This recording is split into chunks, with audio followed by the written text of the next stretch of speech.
ಸಾಲಿಗ್ರಾಮ ತಾಲೂಕು ಚುಂಚನಕಟ್ಟೆ ಹೋಬಳಿಯ ಹಲಿಗೆಗೌಡನ ಕೊಪ್ಪಲು ಗ್ರಾಮದಲ್ಲಿ ಶ್ರೀ ವೀರಭದ್ರೇಶ್ವರ, ಶ್ರೀ ಬೆಳವಾಲದಮ್ಮ ಮತ್ತು ಶ್ರೀ ಚಿಕ್ಕೇರಮ್ಮ ದೇವಾಲಯಗಳ ಪ್ರತಿಷ್ಠಾಪನಾ ಕಾರ್ಯಕ್ರಮ ವಿಜೃಂಭಣೆಯಿಂದ ಜರುಗಿತು.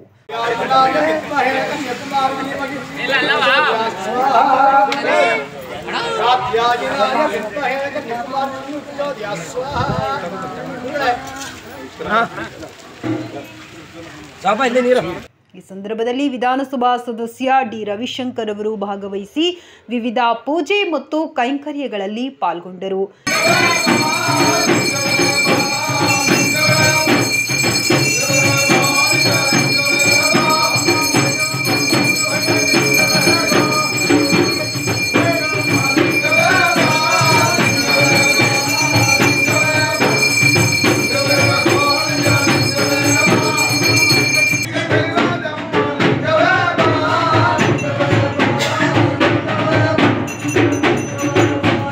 ಕಾರ್ಯಕ್ರಮದಲ್ಲಿ ಮಾಜಿ ಗ್ರಾಮ ಪಂಚಾಯಿತಿ ಅಧ್ಯಕ್ಷ ಹಾಗೂ ಕಾಂಗ್ರೆಸ್ ಮುಖಂಡ ಬಿರೇಗೌಡ, ಮಾಜಿ ತಾಲೂಕು ಪಂಚಾಯಿತಿ ಅಧ್ಯಕ್ಷ ಹ್ಯಾಡ್ಯ ಮಾದೇವಸ್ವಾಮಿ, ಸಾಲಿಗ್ರಾಮ ಬ್ಲಾಕ್ ಕಾಂಗ್ರೆಸ್ ಅಧ್ಯಕ್ಷ ಉದಯ್ ಶಂಕರ್, ದೇವಾಲಯದ ಅರ್ಚಕರಾದ ರಾಜೀವ್, ಮಾಜಿ ಸದಸ್ಯ ಜವರೇಗೌಡ, ಗಣೇಶ್, ಎಚ್ಎಸ್ ಸ್ವಾಮಿಗೌಡ ಹಾಗೂ ಹಲವು ಗ್ರಾಮಸ್ಥರು ಮತ್ತು ಗಣ್ಯರು ಉಪಸ್ಥಿತರಿದ್ದರು.